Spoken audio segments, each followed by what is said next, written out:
자, 이제 오늘부터는 스가랴서를 이제 배울 겁니다. 스가랴라는 말이 무슨 뜻일까요? 한번 따라서 해보십시다. 여호와께서 기억하신다. 여호와께서 기억하신다. 할렐루야. 누군가의 기억 속에 염두되어 있다면 놀라운 일입니다. 저도 가끔 이제 그런 경험을 하는데, 왜 하필 나를 불렀어? 늘 너를 기억하고 있었어. 이게 참 은혜죠. 그런데 사람이 기억을 해줘도 대박인데, 누가 기억을 하신다고요? 여호와께서 기억하신다. 이게 스가랴라는 이름에 담아진 중요한 뜻입니다. 자, 그러면 이제 스가랴 오늘 첫 시간이니까 앞부분은 살짝 개요를 말씀드리고, 개요라는 게 뭐 어려운 게 아니에요. 그 시대적 정황, 또 집안의 배경, 이런 배경들을 좀 맥락을 알아야 본문의 의도가 자연스럽게 들추어집니다. 해서 우선 1장 1절을 보시면 다리오 왕 제2년 8째 달에 이렇게 돼 있어요. 이 다리오 왕은 유대 왕도 아니고 이스라엘 왕도 아니고 페르시아 왕입니다. 이스라엘 백성들이 바로 이 제국 아래 신음하고 있었죠.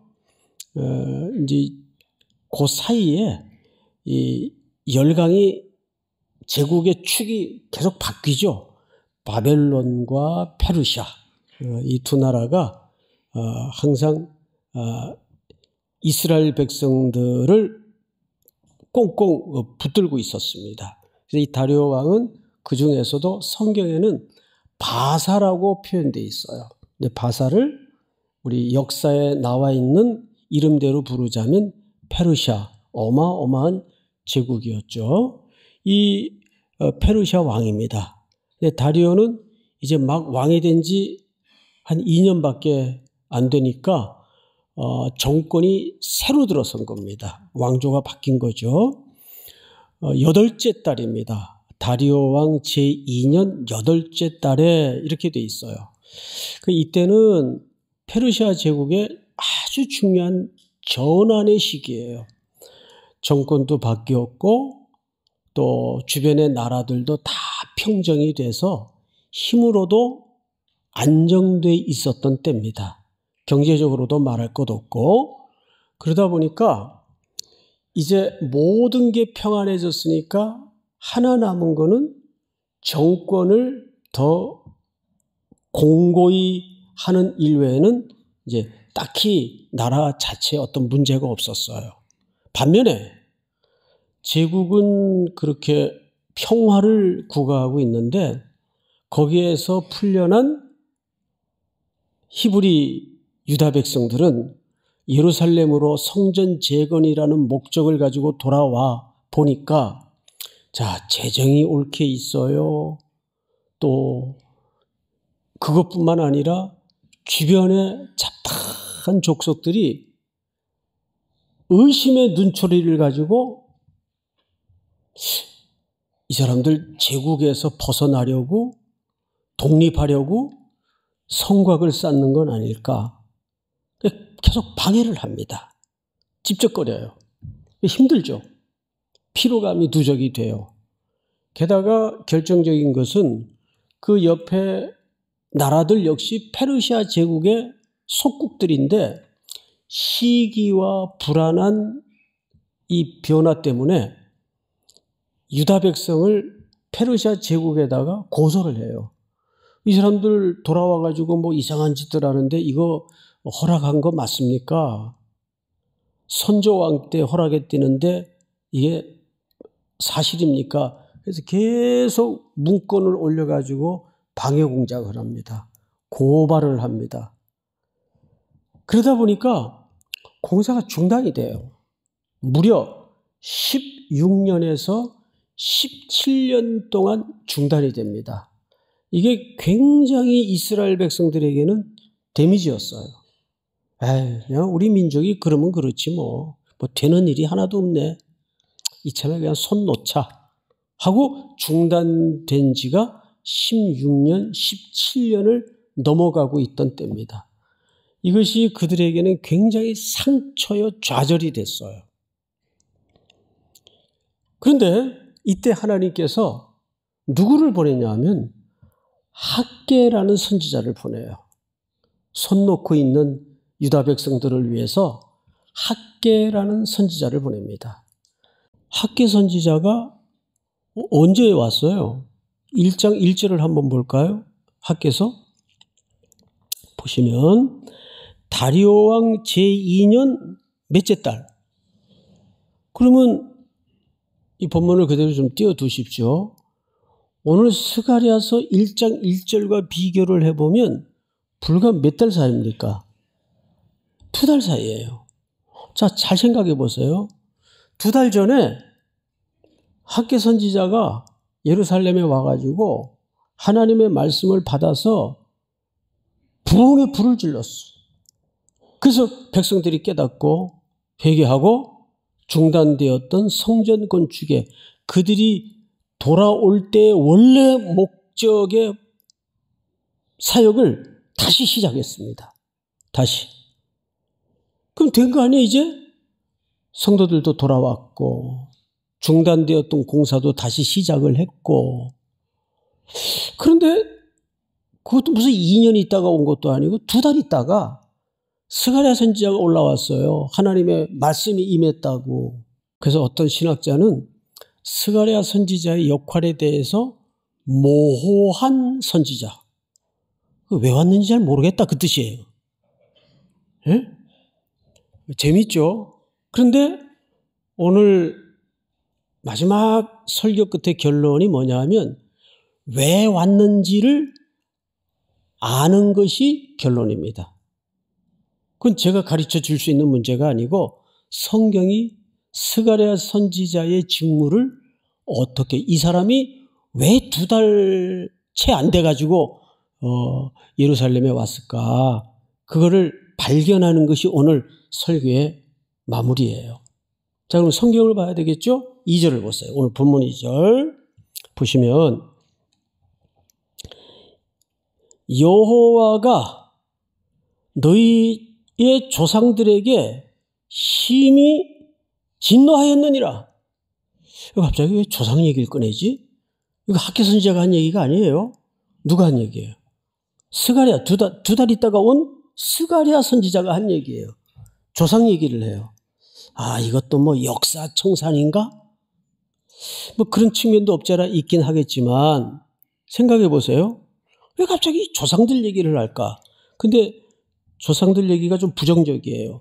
너희의 조상들에게 하나님이 심히 뭐 했다고 되어 있습니까?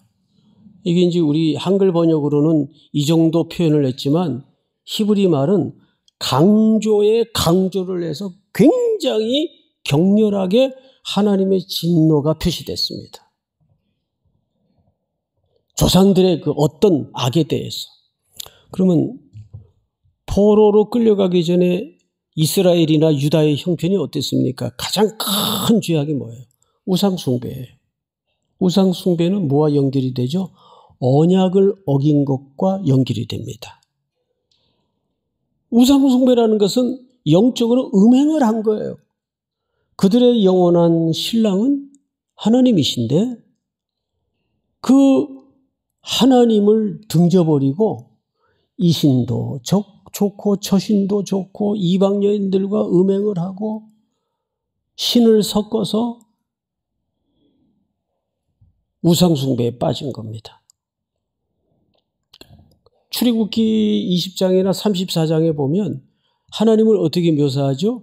질투하시는 하나님이다 그래요. 질투라는 감정 밑바닥에는 뭐가 전제되죠? 사랑이 전제돼요.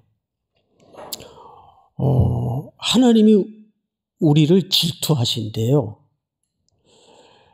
근데 나하고 아무 상관없는 사람이 뭐 다른 남자를 만나든 다른 여자를 만나든 뭔 상관이에요? 그건 나하고 아무 상관이 없어요. 그런데 사랑하는 사람이라면 문제가 달라지죠. 불같은 질투가 일어나는 거예요. 눈길을 곁눈질을 내도 화가 나는 거예요. 그래서 싸우는 사람들 많잖아요. 왜 쳐다보냐고. 하나님도 그런 감정이 우리한테 있다 그 말이에요. 아무개 집사님 왜 자꾸 곁눈질해? 송 목사 왜 자꾸 딴청해? 똑같은 거예요. 질투하시는 하나님. 그러니까 조상들의 가장 큰 죄가 그거예요. 자, 그런데 조금 더 구체적으로, 그리고 과연 방금 말씀드린 것처럼 조상들의 어떤 죄악을 우리가 일제, 역사, 청산하듯 그런 차원의 조상들의 일들을 지난 과거의 시간을 여기 꺼냈을까요? 4절로 넘어가 보세요. 4절. 제가 읽습니다. 너희 조상들을 본받지 말라. 잠깐 보십시다. 무슨 얘기예요? 즉 여기에는 이런 연결고리가 있는 겁니다. 지금 성전 재건의 삽을 든 이스라엘 백성들에게 스가랴 선지자를 보내서 하고 싶은 얘기가 첫 번째가 이 부분이에요. 여러분들의 조상들이 왜 끌려가고 왜 객지에서 무덤을 만들고 죽어갔는지 겪었지 않습니까? 그들의 죄가 무엇인지 알지 않습니까? 근데 왜 여기서 그 후손들에게 본받지 말라 그랬을까요? 더 열심히 본받고 있더라고요.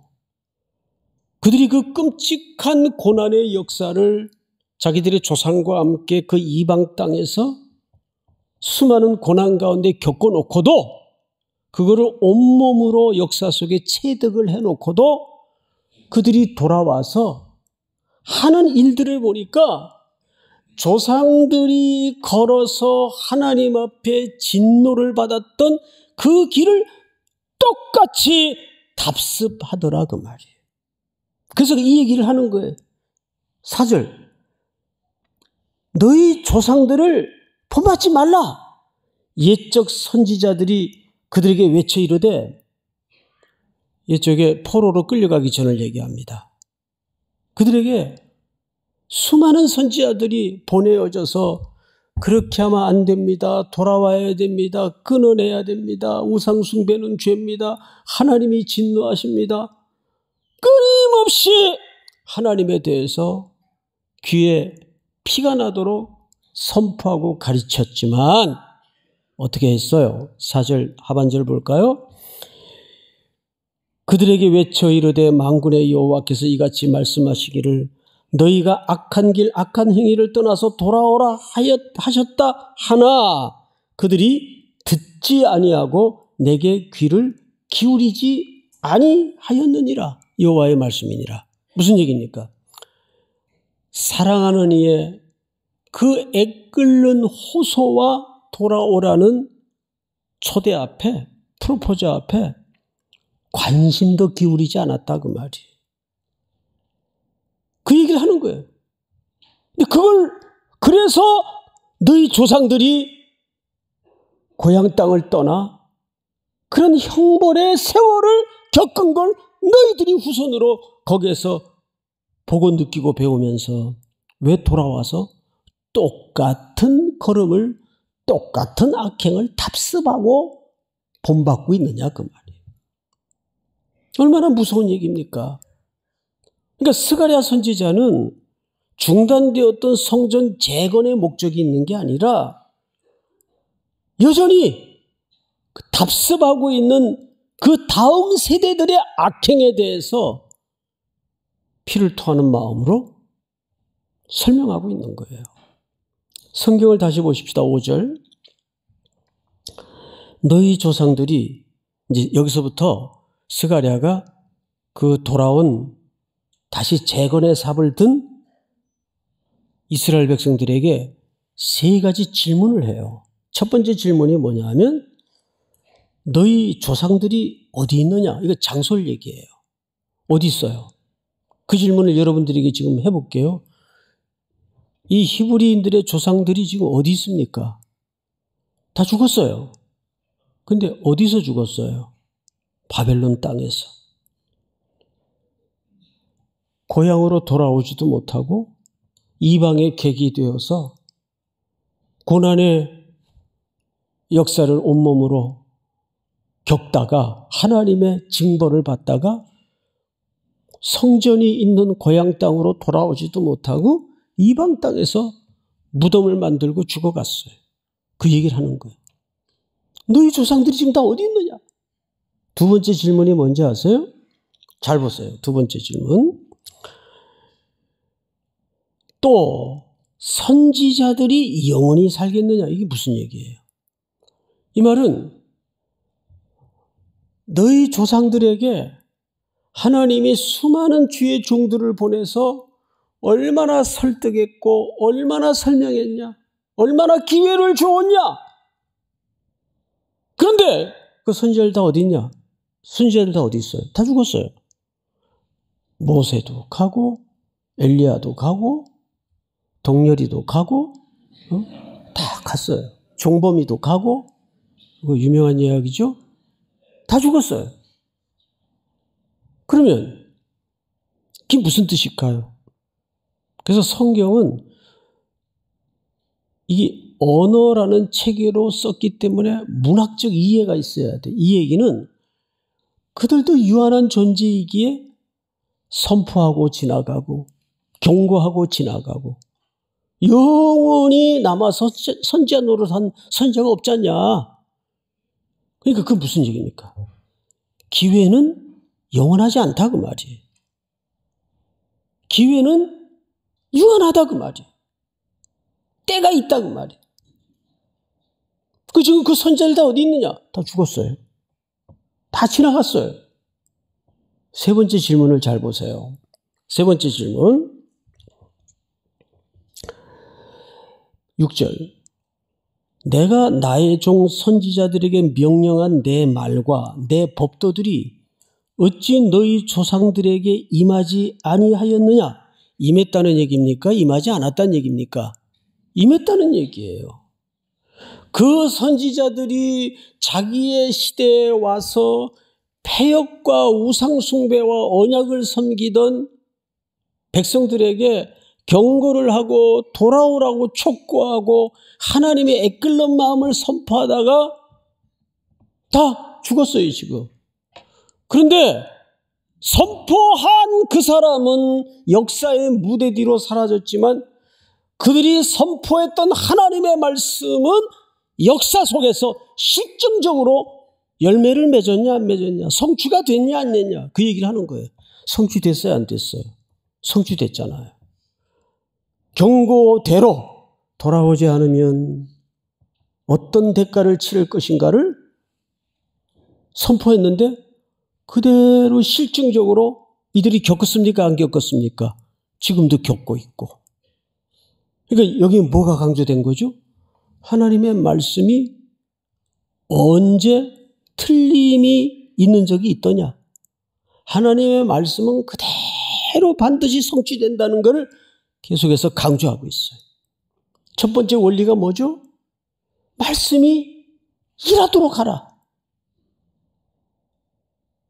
그러니까 교회에 어떤 일이 벌어지더라도 사람의 도모와 의기투합으로 되어질 수 있는 일은 없어요. 말씀이 먼저 그 사람들의 교회 공동체에 심령을 감화시키고 움직여야 일이 되게 돼 있습니다. 근데 계속해서 스가랴 선지자가 백성들에게 왜 너희 조상들의 죄악을 그 실증을 보면서도 똑같이 답습하느냐? 너희 조상들이 지금 어디 있느냐? 선지자들이 지금 어디 있느냐? 그리고 그 선지자들이 선포했던 말씀이 지금 그대로 성취되지 않은 게 어디 있냐? 그대로 성취되었다 지금. 그러면서 마저 보십시다. 6절 내가 나의 종 선지자들에게 명령한 내 말과 내 법도들이 어찌 너희 조상들에게 임하지 아니하였느냐. 그러므로 그들이 돌이켜 이르기를 만군의 여호와께서 우리 길대로 우리의 행위대로 우리에게 행하시려고 뜻하신 것을 우리에게 행하셨도다 하였느니라. 그제서야 알아먹어요. 우리가 행한 대로 지금 보응을 받고 있습니다. 우리가 행한 대로 갚음을 받고 있습니다.